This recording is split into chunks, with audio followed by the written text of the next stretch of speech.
Accessing library computer data.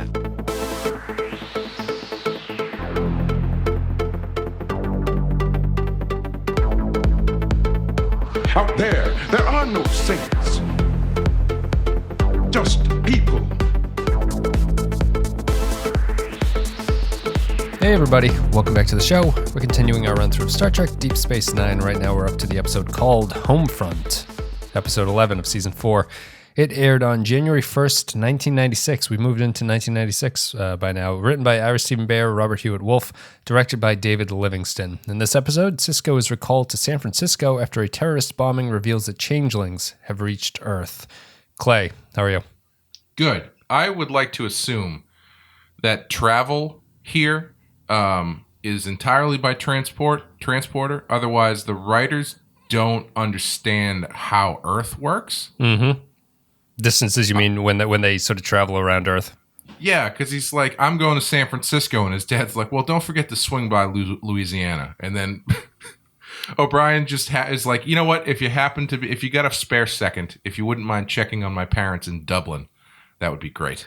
So I assume it's all transporter-based travel, right? They've mentioned before that Sisko was telling when he went to the academy, he went home by transporter every night to eat dinner. So they are just transporting around the planet, sense. That's actually a patron comment that you've kind of hijacked a little bit. You didn't know, you hadn't read it, but someone was questioning that as well. Or had I? It is all transporter, which is kind of a weird thing to think about. It seems like an abuse of power, really. Yeah.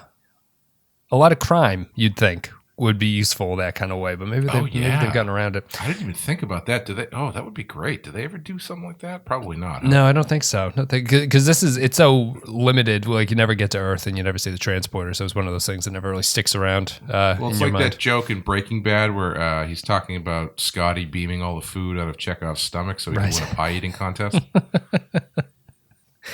We're going to be talking about Homefront, the first of the two arc, the Starfleet coup arc, which is 2 episodes, this one and the next one. We're going to be talking about the first part only here. It's called Homefront. We're going to take a break. We'll play an audio clip. Me and Clay are going to come back and we're going to break it down. I never sought this job. I was content to simply represent my people on the Federation Council. When they asked me to submit my name for election, I almost said no. Today I wish I had. We appreciate your feelings, Mr. President, but we don't have time for regrets. You accepted the job, and now it's yours. Mr. President, there are people all over this planet right now, huddled in the dark, terrified about what might happen next. They're waiting for a sign, something to reassure them that everything will be all right, but they won't wait long. Fear is a powerful and dangerous thing, and if you don't act, if you don't show them that they're not alone, then fear will surely take over. All right, so Clay, I don't know if you remembered when we were talking about The Adversary, which was the season 3 finale. We had talked about that there was a plot where the Changelings would make it to Earth. That was the original sort of idea of how they wanted to end in season 3, and they wanted Paradise Lost, which is the second part of this episode, to be the opening for season 4 of Star Trek. And the studio pushed back and said that they wanted something a little bit more ambiguous, which is kind of odd, but they did, so that they couldn't do that storyline. They introduced the Klingons instead, and then they basically just punted the storyline down the road a little bit. So that's where we are now. We're at Homefront. And we had talked about how it being a season 3 finale might have felt too soon for the series. Like the Changelings making it to Earth would have been too much of a thing. I still kind of feel it's early here. I feel like you could have explored the Changelings a little bit more than you do before we get to this point, but I guess it makes sense that you have to get it to this part of the story at some point. Like the Changelings have to make it to Earth, I think, is like the end game, especially the fact that you know that they are now in the Alpha Quadrant. So I don't know. How do you want to lead this one off? Well, I think we should do what the episode does and maybe talk about like what sort of cuisine we like from the majority of our podcast episodes. Creole or Cajun? Just occasionally dip back into the actual plot of the show. Yeah, I don't think this, if you just transplanted these 2 episodes, well, talking about the first one specifically right now, I guess, if you just transplanted this to the end of season 3, I don't think I would have liked that. I think it would have been too soon. I guess I don't know if it's still too soon or if it's the fact that we've basically had 4 episodes in a row that were just sort of like fun one-offs. Yep. And then you jump immediately into, oh, by the way, the Changelings have made it to Earth. Yeah, I don't know. I liked the episode. I can't tell if the writing is getting better or if it's still doing some of the same things. They're just dealing with it better on the back end. But while I appreciate what they ended up doing with Sisko's dad to a point, I feel like it took up way too much of the episode. Yeah. Because they lead you in with the Changelings have made it to Earth and we don't know. There's no way to tell who they are. There was a terrorist attack that hasn't happened in 100 years. This is a big deal. And then it's like, well, we're going to spend 20 minutes at a restaurant. So here's the thing, right? The episode is called Homefront, and you could say that what the episode is trying to do is that it's trying to show you the home front in 2 ways. It's showing that the front of the Cold War with the Dominion has reached Earth, so it's literally at home. And you could say that there's something of a divide in the Sisko family. So there's like at home, there is a front in a war on a personal level. I watched this episode, I watched it a couple days ago, and I was sort of shocked by what you were saying about the Sisko family stuff. Like, there's not really a good point to it. Yeah. And I rewatched the episode again, just because it had been a couple days and I wanted to refresh myself. And I noticed something that I didn't notice the first time. They kind of hint at Sisko's father being a changeling, but they don't really hammer you over the head with it. And I would say they actually do it too subtly in what they're doing. Before they actually do the blood test? Yeah, so the reveal of the blood test... I don't think I caught that at all, actually. So the reveal of the blood test feels like it comes out of nowhere my first time through, because I was like, well, why would he think he's a changeling? That just seems ridiculous that they would throw that in at that point. If you watch it again, Sisko's father mentions that he doesn't eat with them. He hasn't been going to the doctor in a couple months. He got rid of the woman who knows him best for no particular reason. So... But Ben Sisko never has a moment where he publicly wonders to the camera and the audience about what that means, or you don't get a sense of his paranoia at that point. Right. So it doesn't come across. I really like the idea. I like that that's all in there, but it's weird that for a Star Trek episode, it's so subtle that you miss it if you're not aware that it's happening. Yeah, I think I would have picked a different character to do that with. Like you're saying, I like the idea, but the question then is why? Why would he impersonate Sisko's dad? Right. Yep. It just, which is something that character voices in the show. Is like, why the hell would I be a changeling? And I know the idea is that it could be anybody, blah blah blah blah blah. But like, as far as in the story that's being told, it doesn't make a ton of sense for that character to be a changeling. Like the Admiral, that makes sense. Anybody else in Starfleet, that makes sense. I guess the idea is that it would allow them to target Sisko personally. And I get the paranoia, but even in your I guess that's where I'm thinking, like, even in my paranoia, my question would be, well, why would my dad be a changeling? Like, what benefit would that give them? Yeah. So, yeah, I like the idea. I think if that's what they were doing, they did it way too subtly. And ultimately, I don't know if it really was worth it. Well, it's an interesting two-parter to me. We're not going to talk about the second half, but just in terms of the first half, I think that the Homefront actually works for me on a thematic level. Like, Homefront is more of an episode that's interesting to think about than I think it's a good execution of an episode. Yeah. I think the most interesting thing to me about this is really that this is a 9/11 story that they told 5 years before 9/11 happened. Yeah, no, 100%. Like, not to jump too far ahead, but excuse me. When I got to the end of the second episode, there's a certain back and forth of dialogue that I actually wrote down. I was like, if this episode came out in 2002, it would be terrible. it would be terrible. Yeah. It would be like so ham-fisted, and it wouldn't play at all. But watching it, knowing it was 1996, man, again, these guys, I don't know, was this around the time of the first Trade Center bombing with the truck? Yeah, that would have been early 90s, yeah. So it would have been a couple years after that. Yeah, maybe that's fresh in their minds or something, and they're extrapolating. But shit, man, they did a good job. I mean, this is if you want to see the definition of speculative fiction, you're watching it right here. It's funny. DS9 actually might benefit with age. Like DS9, I think, is a series that ages particularly well, probably better than any of the other Star Trek series, at least at this point in history. But that's really what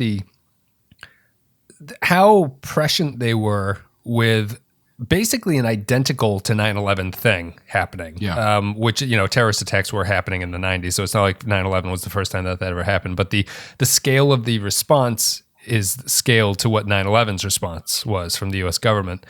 And thematically, it's really interesting. And the way that as you were saying, like if they had done this in 2002, you would be like, wow, this is so ham-fisted and so on the nose. But it's amazing that it's 5 years before that event happened and they were still able to get sort of like the beats down.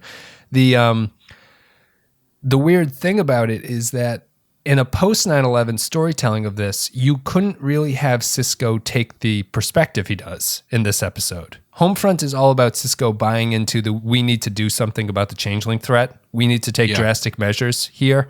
And he learns a little bit in the next episode, but at least in Homefront, they do a pretty good job of not making that point of view seem outrageous. Odo is always there, and Odo is always going to be pushing that. I like the fact that they sort of reassert Odo as someone who's a control freak in this one. They had that little minor subplot where Dax moves his stuff around and it freaks him out. And that was really strange. Yeah, and it's all just to service that of like the order. Like you need to have order to keep things in line. But yeah, so was she not to completely tangent on that, but like was she just playing a joke on him? Is that what that was happening? Just a prank. She just knows it annoys him. Right. Yeah. And playing up that fact and the Admiral having something to do, you see the Starfleet president is kind of a pussy. Like he's not really he's not really built for what he is up against. And Starfleet seems to be the more military aspect of Starfleet seems to be in control of the situation, and the Federation's sort of liberal value peacetime stuff is not really doing it.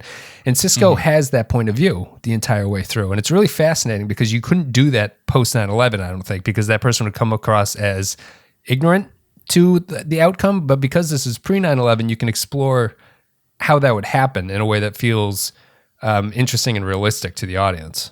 Ignorant to which outcome? If you wrote that story post 9/11, it seems obvious. Like writing a story that has the character going in that direction, because we are now post 9/11, it seems like of course it would go there. Sort of like you spend a lot of time getting to a point where the audience knows that you have to end up at. Right.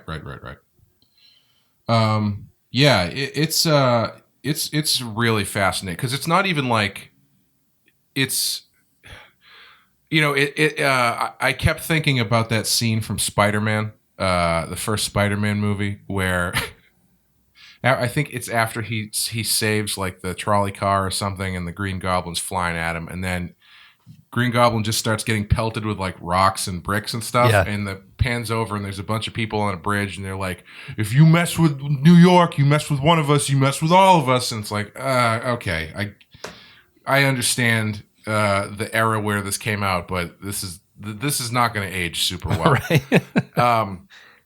And that's like that was a very immediate reaction to the events of 9/11. But what this actually does is this actually projects past that.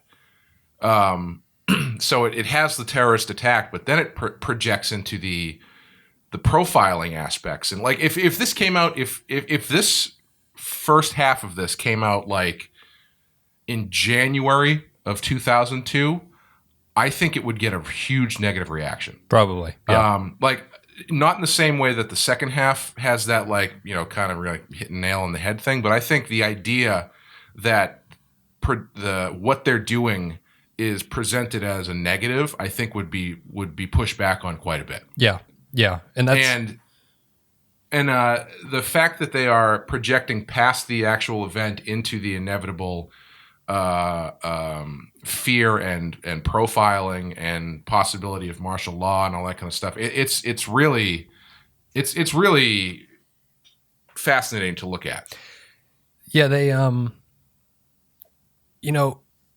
it's the speed at which it collapses, or the speed at which they make changes that are able to be made is in service of being a Star Trek episode. So everything happens very quickly. However, it actually mirrors the changes that happened, post 9/11 fairly quickly. It's a very, the changes that they make are basically the Patriot Act in terms of post 9/11 stuff. And I think that they do a good job of the Homefront episode does a really good job of keeping everything balanced and keeping it sort of a realistic approach to what this actually would be, which is that you have admirals in Starfleet who are concerned about the security situation of the Federation.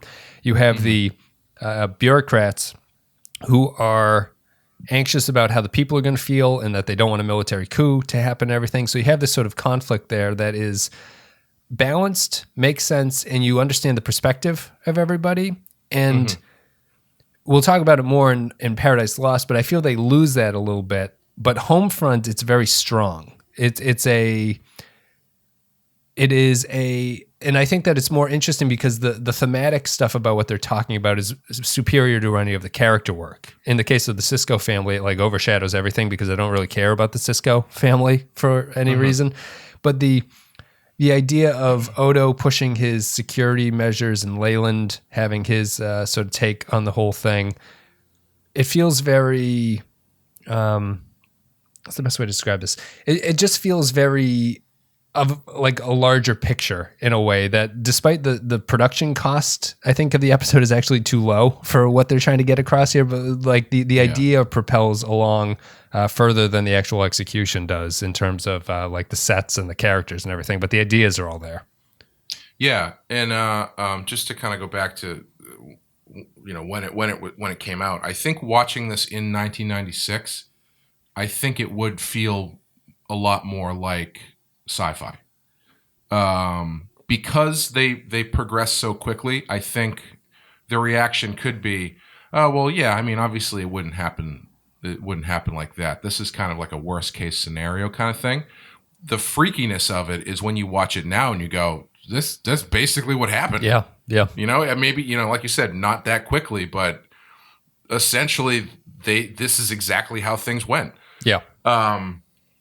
Of course, there haven't been any, starships firing on their own people yet, but we'll see.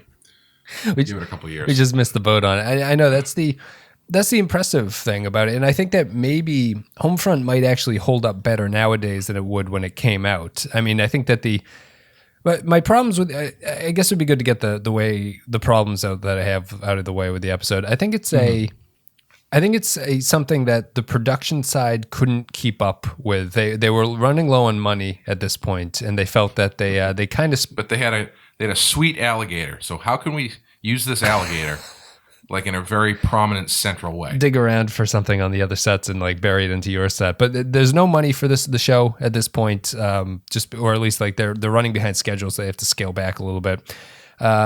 It maybe comes on too soon, but maybe not. I feel for the scope of what they're doing, having Sisko and Odo just take a trip to Earth feels a little bit too small for that kind of event. I feel like this is it's something that would benefit from a movie budget where you actually see Starfleet's a lot of admirals and stuff like that. Instead of just one guy in an office and you're dealing with him, I think it suffers from that on that way. And then the Sisko family stuff, it would have made more sense if Ben Sisko's paranoia was being played up. And even if you were saying that you'd be it doesn't make any sense that his father would be a changeling. Why would that happen? I think that thematically Sisko's journey into this authoritarianism would make sense to me if he was paranoid of even his own father. He was hitting a point where he could not trust anybody. And it was even if it's illogical, it would give something to that story. Instead, I don't really understand what the Sisko family is about in these episodes. The dogs don't either. Well, you know, I was trying to give it a second to see if they would. Hold on, Radar, shut up. You know, I think the thing with his dad, I think there's a really easy fix for it. If they had made his dad's restaurant be a restaurant where Starfleet higher ups went a lot, I think that would be a super easy fix, because that way it puts his dad into a position where replacing him with a changeling would be advantageous to them, where if they wanted to, they could hit that restaurant and take out a whole bunch of generals or something, you know? Right. So like, I think it would be an easy fix. Why he has to, I mean, yeah, it could still be even in Louisiana. If they had just had his place frequented by Starfleet personnel, I think that would maybe have made it a little bit easier to track that stuff and make that paranoia make a little more sense. Yeah. Either, you know, the changelings there sort of eavesdropping on stuff, or just has the access and opportunity to be able to do something with it. Right. Right. Again, I mean, we're sort of heavily rewriting there. I would be fine with neither of those things happening if the paranoia aspect was played up, because I don't think that comes across from Sisko. The scene where he draws blood from, or tries to draw blood from his father, comes across as really out of left field for me, because yeah, his father's curmudgeonly, but Sisko's almost like at tears at that point, saying like, why won't you just listen to me sometime? And when he cuts himself, Sisko, and he's like, you thought I was a changeling. And he's like, I don't know what I thought. It's like, that doesn't really, that's not latched onto anything that the episode had previously been hinting at. Like, I needed a couple scenes of Sisko looking suspiciously at his father, or not, like, you know, maybe his father doesn't remember something that Sisko thinks he should remember, and a changeling wouldn't know that, but Sisko's kind of like quizzical about it. And then you have a scene with Odo explaining that the changelings could be anybody. Odo's role to me needed to be ramped up a little bit to his desire for law and order should have been more pushy. I think he should. Odo should have been convincing Sisko of this is the way that we need to go. He does it a little bit, but I think he needed to be even more amplified. Yeah, excuse me. The decision making is really relegated to the Starfleet people, and yeah, I feel like Odo was just kind of there for the the Winston Zedmore, and when they're talking to the mayor in Ghostbusters, where he's like, I've seen shit that'll turn you white. He's there for like that moment, where Sisko says his piece, the Admiral says his piece, and then Odo comes in and he's like, listen, I'm one of these people. I know what they're capable of, blah, blah, blah. But he doesn't really serve a lot of function outside of those scenes. And it would have been nice to have a little bit more with them. It's funny because the opening scene is all about that, but they waste that time just by explaining Odo, as opposed to using Odo to further something within Sisko himself, by allowing Odo to explain you need to up your things, like we need armed security, you need all these things, like you have to give up a little bit of, Odo was mentioned in previous episodes, you need to give up a little bit of freedom to have security. That's part of his characterization. And you know, well, sorry, I was just going to say, as far as the dad goes, the thing I did find fascinating about the way that they handled this, because I didn't pick up the Sisko thinking he was a changeling thing, but I appreciated what they were doing when you see the way his demeanor changes, where he's very very against the intrusion of privacy and all this kind of stuff, and until he's directly affected by it, when, you know, all the power grid goes out, and then after that he's like, well, yeah, I mean, of course I want to do this, right? Like, we got to get these guys. And even Sisko was like, wait a minute, like yesterday you were fighting tooth and nail to not do this, and now you're on board with it. And that was another thing that struck me as very accurate. Like that's I mean, I don't know about you, but I've definitely gone through that personally. Yep. You know, I mean, where everything seems, you have a certain set of beliefs about the way these things should be handled until you are put in closer proximity to it. Yeah. You know, I not to go on a tangent about this stuff, but I remember after the marathon bombing in Boston, they basically put the city on lockdown while they were hunting this guy down. And everybody that I knew, was like, yeah, man, do what you got to do. I'll stay in my house. No problem whatsoever. Yeah. And there were plenty of people, thanks Facebook, from outside the area who were not directly affected by this, seeing like, oh my God, here we go. Martial law, blah, blah, the government's taken over. And it's like, no, you don't totally understand how this is going. You can't really make have these opinions about how these things are playing out when you're not directly affected by it. Yeah. And whether or not, your opinion is the right one or the wrong one is up for debate too. Because again, you're not an objective observer, or you are a participant, even if tangentially. So it's real. That was really striking to me, the way that they had. I don't know if they do that in this episode or if he changes in the next one, but it's the start of the next one. But I think it's the point is still there. I mean, you could just tie it back to the whole pushing of stuff here. Like there's since we're so far removed after 9/11 and after the marathon bombing is more recent, but the 9/11 is the bigger one, especially for people who aren't just in Boston. Because of the way that history's gone, it's easy to look back and say that everything that we did after 9/11 was a mistake. But I think this episode just furthers the point of it's not really a mistake. Like Odo is not out of bounds with what he thinks needs to be done. He knows the changelings better than anybody, right? And he's the one saying, and especially, if this is the president of the Federation, this guy is so mealy-mouthed and like basically weak against this threat. Like he's not in a position to be making military decisions. It seems like Admiral Leyland certainly has a better grasp on things that need to be done, and doing nothing in this situation seems to be just as bad as the overkill that they eventually go to. Like you have to do something against this changeling threat, because the changelings are here. They're doing terrorist bombings, in a very bizarre terrorist bombing. What kind of terrorist bombing are you in the bombing and then managed to escape? It's not a suicide attack. He's in the explosion and then the changeling somehow got out of there. Does he get out? I guess I must have missed that. I just assumed that he died. No, they said they didn't find changeling remains. Oh, that's right. They didn't find any changeling remains. Yeah. Can a changeling, can they like T-1000 themselves? So like, could they get blown up, but then they like suck themselves back together? Not according to Mirror Universe Odo, when he blew up. Yeah, he gets blown the fuck up pretty good. Maybe they could just turn themselves into a boulder or something hard and not feel the blast or something like that. That's interesting. Yeah. I think it's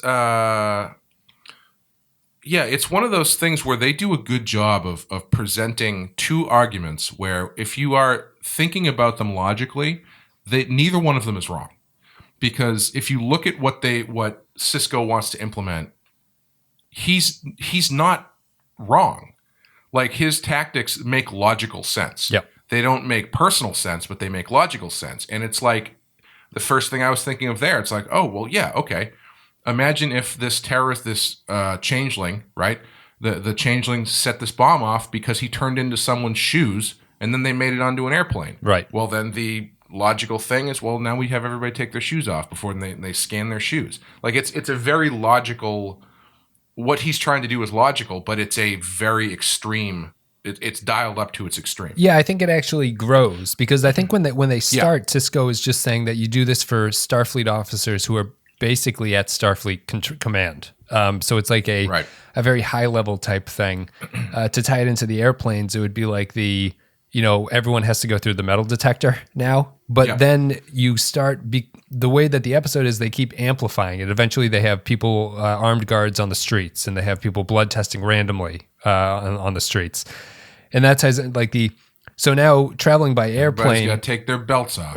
Right. Traveling by airplane is now just a bunch of nonsense that doesn't help anyone, because no one bombing airplanes is going to do any of those things anymore. You know what I mean? So you're stuck with this sort of overkill of reaction to it, even though the original idea that Sisko had about testing people in Starfleet and randomly testing the officers that have important meetings and everything like that makes sense. It's just the slow power creep of Leyland and just sort of like the rule buildup that happens in real life when stuff like this happens. Right. Here's a non sequitur. I'm going to plug it in now because it's fresh in my mind. About plane travel. Mm-hmm. Are you surprised that general dress has not changed since all of these rules have been put in?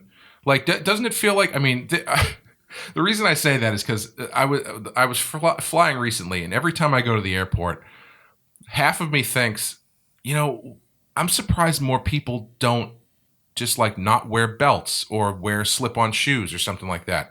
But then on the other hand, I'm like, half of these people are dressed like slobs. Yes.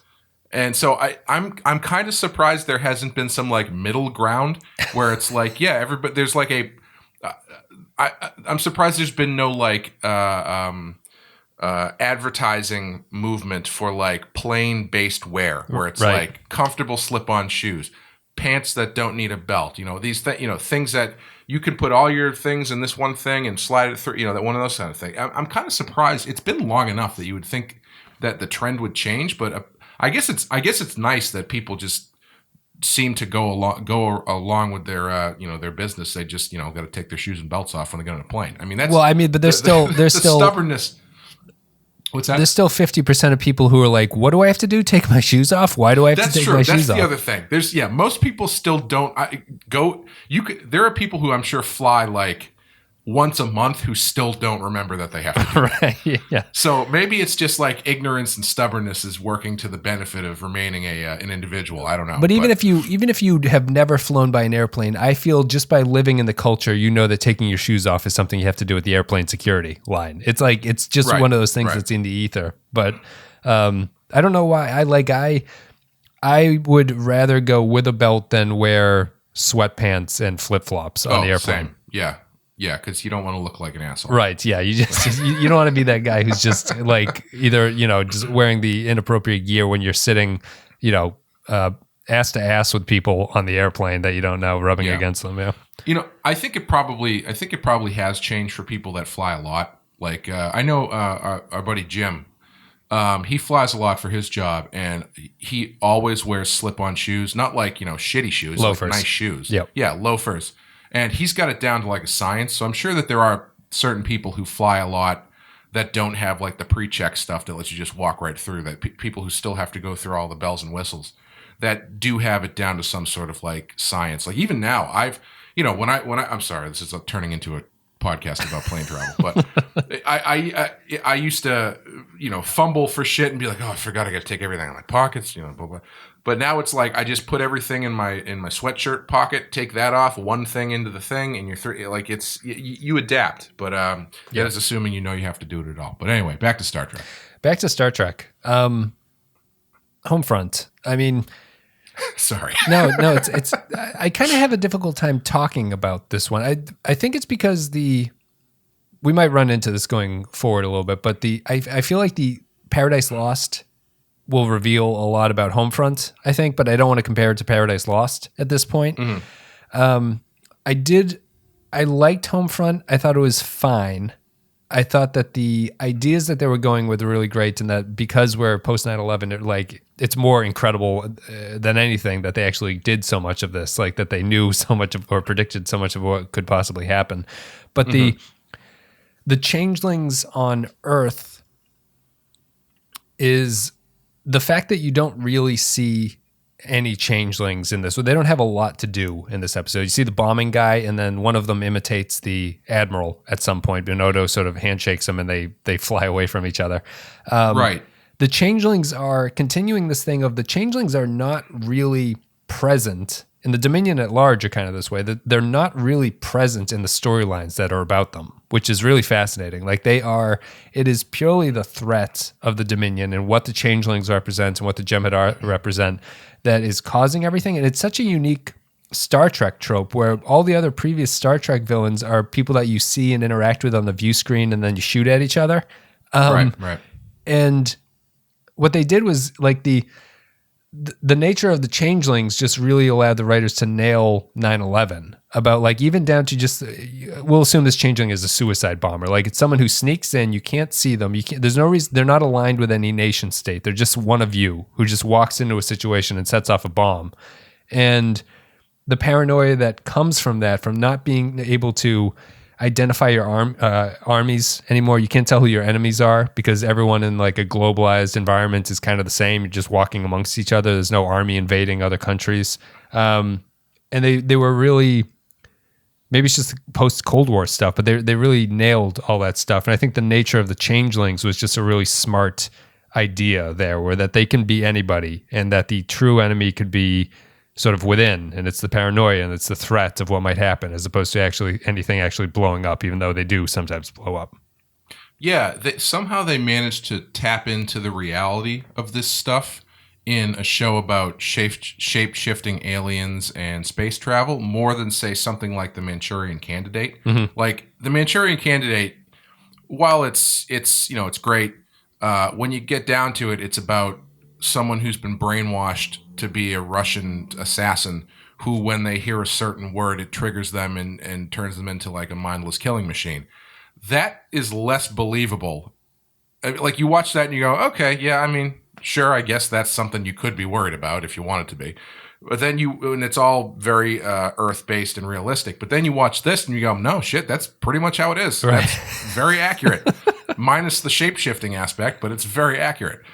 And I don't know if that's the benefit of having gone through and seen how that stuff plays out. Like, I mean, I guess if there was an actual Manchurian Candidate in that ever. Right. We'd be more amazed by that movie. Yeah.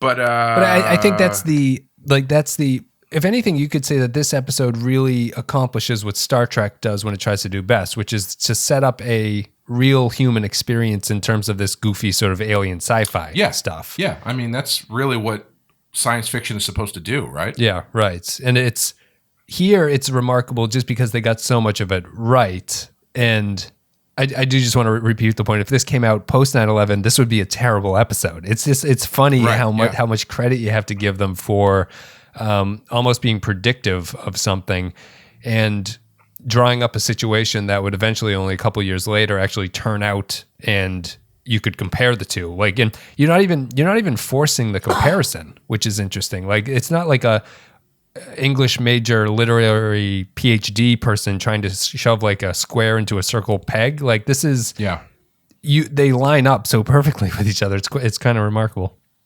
Yeah, I think just if I had to be critical of it, I think kind of going on what you were saying about how the Changelings and the Dominion are they get so much mileage out of them not actually being on screen.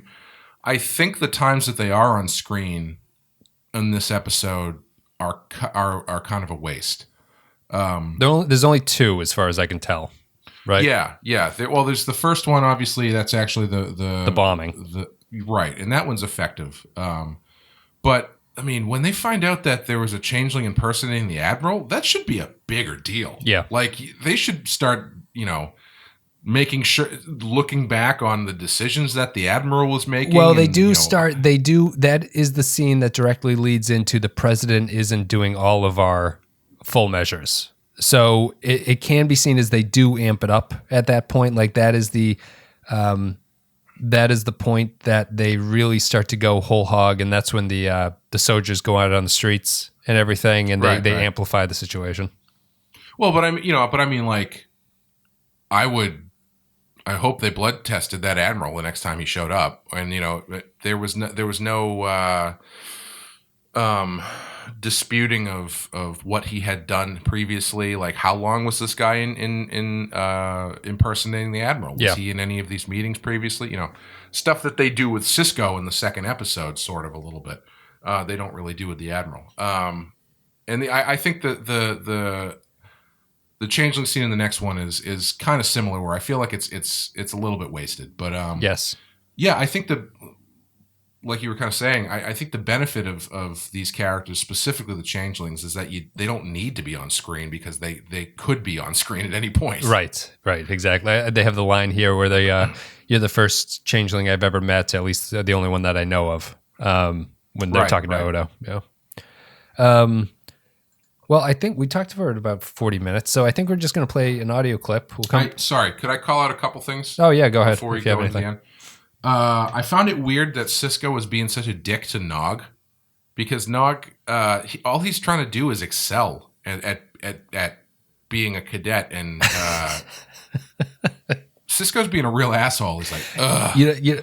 You want me to write you a letter so you can get it? Fine. It's not even like Nog is like, listen, I don't really have what it takes, but could you give me a bump? He's like, I have all the grades. I'm good enough to be in this. I just need someone to sponsor me. And Cisco's like, dude, I'm real busy. Cisco has already sponsored him a couple times in previous episodes, though. So having seen all the episodes, I get the sense that Nog is just the person who will never go away, is why Cisco reacts that way to him. That's fair, but I don't know. He's the first Ferengi in Starfleet. Come on, be nice to the kid.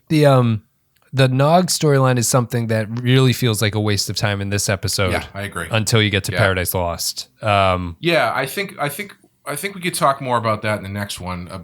But that kind of goes into what I was saying at the beginning about not being totally sure if the writing has gotten better, or if it's just they figured out how to deal with some of their weaknesses better in the second half. Because like the stuff that I didn't like in this episode as far as what they were spending their time on seems a little more worth it in the second episode. Like it feels like it's just long-term storytelling. Right. I still don't know if you needed to spend so much time just dicking around at the restaurant and stuff, but I can see why they introduced that element to give Cisco a civilian relation to deal with, that you could, show these events through and that kind of stuff. Yeah, and the Nog thing obviously sets up for what's going to happen later. But yeah, I don't know. It's interesting.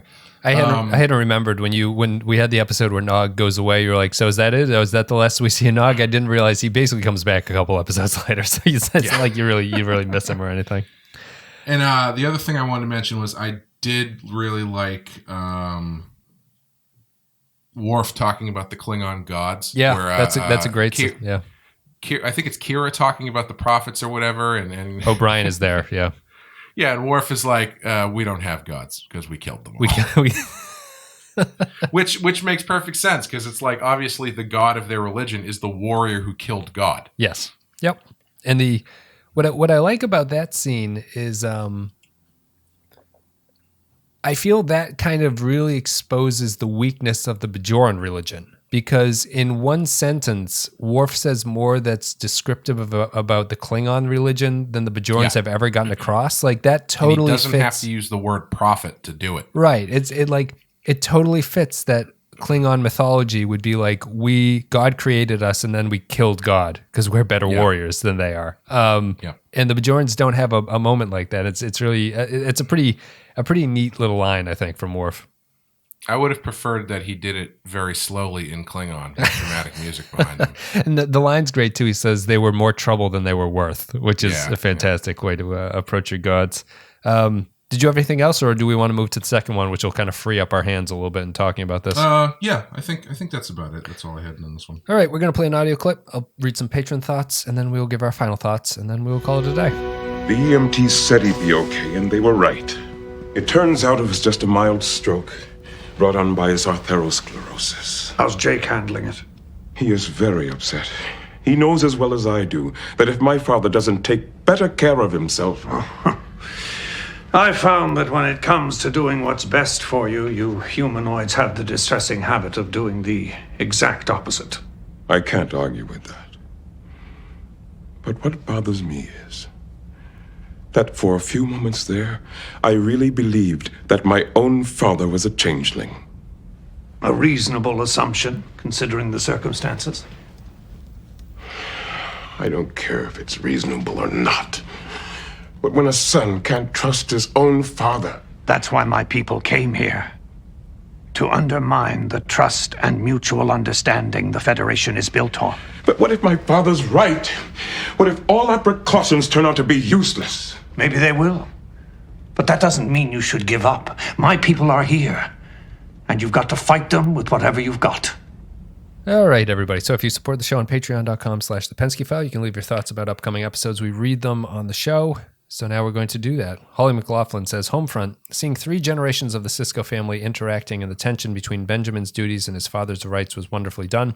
I love the idea that in the future, freedom will be taken so seriously that a refusal to submit to a legally mandated, simple, painless medical procedure doesn't result in what it would result in today, a body camera being turned off so a cop can beat the fuck out of you. Scaring the Federation president to death to get him to cooperate was a really well done scene, too. Next one, Stephen Cobb says, Homefront, interesting story, steadily increasing stakes. It feels believable. Great acting from Sisko's dad. Ending is totally a two-parter feel, minus the to be continued. Although it does have a to be continued, I think, does, Stephen. yeah. So many comments. Hold on, where's the next one? Kyle Barrett. Homefront. Who made Alf the Federation president? And why is the Federation calling the shots on Earth security when that should be the United Earth government's job? The answer to that is actually they had the United Earth in the original script and they took it out because it was too confusing, which makes sense to me. Yeah. It's weird that they don't appear and that the Federation is seemingly in control of the planet, but apart from that, and the scene with Dax messing with Odo's quarters, it's good stuff, particularly the Sisko family drama. Neil Brennan says, Homefront, it never occurred to me before, but how do people move around Earth in this time period? Did they just teleport from San Francisco to Paris without even thinking twice? Otherwise, O'Brien's request for Odo to check on his parents in Dublin is way out of line. Decker Sebastiani says, a decent episode that presciently preconfigures the ethical political quandary of post 9/11 security. Thankfully, the episode succeeds in presenting a large-scale Dominion attack on Earth as genuinely possible. Otherwise, the final scene and setup for the next episode would be rather shallow. I do wish that they could do more to highlight the apparent contradiction between the Federation civilians' expectations of a free and more open society versus Starfleet's martial and authoritarian system. Sisko's father represents this conflict, however, it comes off as more of his own personal contrarianism, the crusty old man trope. Methinks he needed a little backstory to understand his motivation. For example, a little bit of dialogue about how he was once in Starfleet himself, but was kicked out for being too much of a rebel and an ideologue. In addition, we've got... Too focused on his cooking. Yeah, that's right. You can only have one love in life, and that's it. He doesn't even really do a lot of cooking in this. He seems like he's more of a maitre d' storefront owner or something. Yeah. In addition, they kicked me out of Starfleet because I used too much cumin. In addition, we've got another episode that begs picking at these small inconsistency scabs. This is a moneyless society, yet Grandpa runs a restaurant. Is the food free? Even if that's so, then why does Grandpa get his own personal property and deserve to control capital and the means of production versus other Federation civilians? Does the Federation then operate? Technically, nobody is paying for anything in that scene. There's at no point where someone pays a bill, I don't think. No. He's just doing it for, he's basically made that other guy, Nathan, I think his name is, sort of spend his day chopping vegetables and cooking, and he just gets the glory. Yeah, man. Does the Federation then operate on a system of not monetary but social capital? Is there a seniority system? Finally, Grandpa makes a joke about one of his patrons that her fish is so cute it's a shame she's going to eat it. I thought that was funny because surely in the future everyone would be vegetarian and Grandpa's stuffed alligator would definitely be inappropriate. I thought that scene was funny because, well, Clay, would you eat at Papa Sisko's restaurant? I mean, I don't see why not. I mean, I don't really like fish.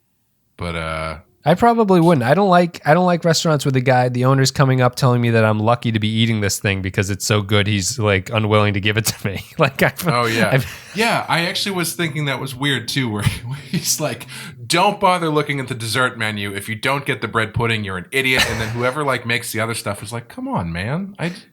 Just let him get the creme brulee once." Why did you make a menu if you only want me to eat one thing? Just tell me the one thing that you want to eat. Matthew Ross, final comment, says, the remake of 7 Days of May, where paranoia and annoyance at the status quo becomes dangerous. You know it's serious when Sisko wears his TNG uniform. The return of Admiral Cartwright Sisko is nice, but too soon close to Star Trek III Undiscovered Country for us not to notice the recycling. The paranoia about the Dominion takes front and center and also adds to the evil Admiral collection with Robert Foxworth, who double-booked Babylon 5, filled with frustrating tension. We know that the Admiral is evil, but do wonder how many of the changelings are actually there. When the power goes out, you know that something weird is up, and Earth and Starfleet may not be as perfect as we've been led to believe. However, apparently only one starship, the Lakota, can do anything. From the moment Odo turns out to be a suitcase to the conversation between Odo and the changeling Admiral, really brought home that the Dominion can be anywhere or anything. However, the machinations by the Starfleet personnel clearly shows that there's something more nefarious going on, and good setup for Paradise Lost, where the streets are now covered with security personnel. That's it. Thank you guys for your thoughts about Homefront. But now we'll go to our final thoughts here, Clay. What are you going to say about Homefront? Oh, boy. I think it's a little bit too slow to get going. But once it does, I like what they're doing. I would probably, what the hell would I rate this thing? I'm going to rate it a 4. Okay. Because I think the ideas, once they get to them, are strong enough that it's like, yeah, I would recommend watching these 2 episodes, I think. Yeah, for Homefront, I think I'd say it's kind of a weird. It's sort of I think it's actually a 3 to me, but I'd say it's a 4 just because I think it's kind of neat. But I don't think it's a good episode or a great episode or an above average episode. I think it's actually kind of clunky, and it's more just the ideas are very interesting than it's actually good in terms of being something that you want to watch. And if anything, I'm actually a little bit let down that it's not a more watchable episode considering the content that they're talking about. And it's something that when we go into the next episode, the smallness of it is also kind of frustrating on some level for a series that's so serialized as it is, and the smallness of what's going on is a little bit frustrating. I think I'm going to give this one a 3, even though I'd say it's a 4 in some ways, but we'll have more to say about that, I think, with the next episode. So a 3 for me, a 4 for Clay. All right, everybody. So Clay gives it a 4. I give it a 3. And that's about it. You can check out the Badass Podcast. You can check out the next issue of Clay's book, all that stuff. Thank you for listening. If you go to the social media links, they're in the podcast blurb, they're in the video description, Facebook, Twitter, Discord, all that stuff. Patreon.com/The Pensky File if you want to support the show. It's the best way to do it. Patreon.com/The Pensky File. A couple dollars a month, you get extra stuff. Outside of that, that's pretty much it. We are going to be back with Paradise Lost in a couple days. So thank you very much for listening. We'll see you next time.